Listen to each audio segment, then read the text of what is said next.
Hello Pisces, Sun, Moon, Rising and Venus signs. Kamusta kayo? Sana po ay nasa mabuti kayong kalagayan. Welcome back po sa Star Tarot. Kung bago kayo rito, welcome din kayo. Thank you sa inyong support. I truly appreciate it. God bless you all. Bloom and attract more than butterflies, Pisces. Siguro panahon na ngayon para kayo ay mag-thrive, panahon na para mag-grow. Maaring meron kayong mga opportunities sa ngayon na lumalapit sa inyo na magbibigay sa inyo ng chance, no? Para kayo ay mag-thrive na, no? Mag-evolve, mag-expand, yung ganon. So that's really beautiful. What else? We have courage. When picking roses, don't fear the thorns. That's right, diba? So, maaaring ito yung kailangan ninyo din gawin ngayon. Nabuhayin ninyo ang inyong inner strength and courage, no? Sa loob ninyo para magawa ninyo lahat na kailangan ninyong gawin para kayo ay mag-thrive, para kayo ay mag-evolve into the best version of yourself. Maharap ninyo yung mga bagay na kailangan ninyong ma-address. You know, no? What else? We have present, journey into the garden to escape the two eternities, the past and the future. Ayan, so present, no? Be present in the here and now, Pisces. Wag na kayong masyado pang ma-attach sa kung ano man ang inyong nakaraan kasi that's already behind you. Nakaraan na yun, tapos na yun, wala na tayong power over that, wala na tayong magagawa, no, sa mga bagay na yon dahil tapos na yon, nakaraan na yon. Kaya ngayon dapat focus na tayo sa future, focus na tayo dapat sa focus na tayo sa present at hindi na tayo dapat na magbigay din ng maraming oras or panahon sa pagpaplano for the future because we don't even know exactly kung ano din ang kung anong parating, 'di ba? We don't know what's in store for us mamaya, bukas, no, sa makalawa. So, ang pinaka-practical na gawin natin is mag-focus tayo sa kung ano ang meron tayo sa ngayon. What is happening right now, 'di ba? What else? We have wallflower. Look for the crack in the concrete to find your way out. Ayan. Hanapin natin ang silver lining. Hanapin natin ang positibong aspeto sa ating sitwasyon. Kasi doon tayo makakahugot ng inspirasyon. Doon tayo makakahugot ng um, motivation, ano, para mahanap natin ang solusyon sa problema, mahanap natin yung way out, no, sa challenging situation na pinagdadaanan kung meron man. So, tignan natin kung ano pa ang mensahe para sa iyo for today.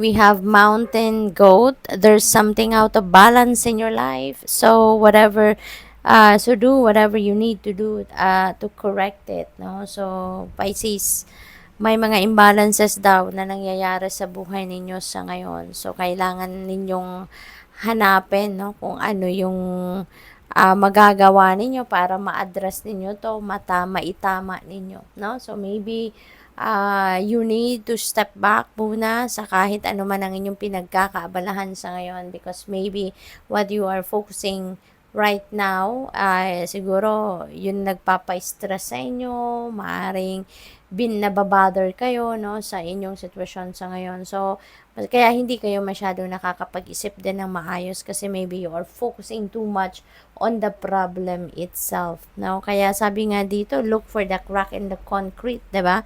To find your way out. So, for any dark circumstances or sa kahit anumang problema ang pinagdadaanan natin, Pisces, always remember that there is always a positive aspect to it. There's always a silver lining to it. Kaya yun ang hanapin natin, okay?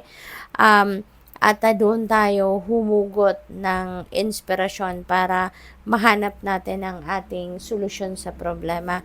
Kung na-figure out nyo na kung ano ang problema, alam ninyo kung ano na ang naging diferensya, wag na tayo mag-focus doon. No? Wag na nating bigyan ng maraming oras at panahon pa pag-iisip sa problema kasi na-find out nyo na kung anong problema eh. So, dapat ang gagawin natin, isipin na natin kung anong magagawa natin para makaalis tayo sa problema. Anong gagawin natin para ma-overcome natin ito. Ano yung diskarte no, na gagawin natin para makaalis na tayo sa problema. Hindi yung problema pa rin yung iisipin natin, bakit nangyari, ano nangyari, 'di ba? So once na alam niyo na kung anong problema, solusyon na ang hanapin natin. Yun na ang pag-focusan natin, okay? We have Penguin, the period of darkness that you've been experiencing is now passing. Yay, Pisces. So most likely, no, na mapapag-isipan nyo talaga, no? Siguro you are really going to focus on the positive aspect ng inyong sitwasyon. Kaya mabilis ninyong mahahanap yung solusyon sa inyong problema. Kasi sabi dito, no, the period of darkness, no, yung problema na pinagdadaanan ninyo sa ngayon, yung hirap na maaring pinagdadaanan ng iba sa inyo sa ngayon is now passing. So, malilipas na to. Masusolusyonan mo na to. Kaya lilipas na siya. So, good luck sa iyo. Falcon, act on the opportunity that's before you and commit to it without equivocation. Ayan. So, act on the opportunity. Kung nakikita ninyo na oportunidad nandiyan na, kumakatok na sa inyo, actionan nyo na. Take action towards that na. Huwag na kayong magpatumpik-tumpik pa. Huwag na kayong pamamaya-maya na.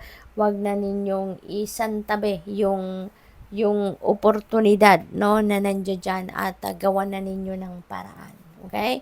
Take action towards that, no, habang nandiyan dyan yung oportunidad. Kasi sometimes, diba, kung nagpapatumpik-tumpik pa tayo, sometimes the opportunity slips away from us na hindi man lang natin napansin or hindi man lang natin ginawa ng paraan man lang, no, na ma-consider natin or matignan man lang. We have the gorilla. Take the time to listen compassionately to those you love, especially your family members. Ayan. So, siguro ang iba sa inyo rito, Pisces, lagi kayo nagsasalita, lagi kayo ang nasusunod, no? Siguro, pag merong usapin sa pamilya, merong mga kailangang i-address na mga bagay-bagay. So, siguro, lagi kayo nagsasalita. Lagi kayo ang nagdedesisyon, no? So, ngayon, you're being invited to take time, no? To listen naman to those you love, especially yung family members ninyo. So, siguro ngayon, kailangan din naman na kayo naman yung makinig sa kanila. Maybe your loved ones has something to say to you. Maybe your loved ones is going to express something na dapat din ninyong mapakinggan or malaman, ano. So, bigyan din naman ninyo ng room, no, yung mga kapamilya ninyo, mga mahal ninyo sa buhay na makapag-express ng kanilang damdamin. Okay? At pakinggan nyo naman sila. Good luck. Thank you for watching. Love and light. Namaste.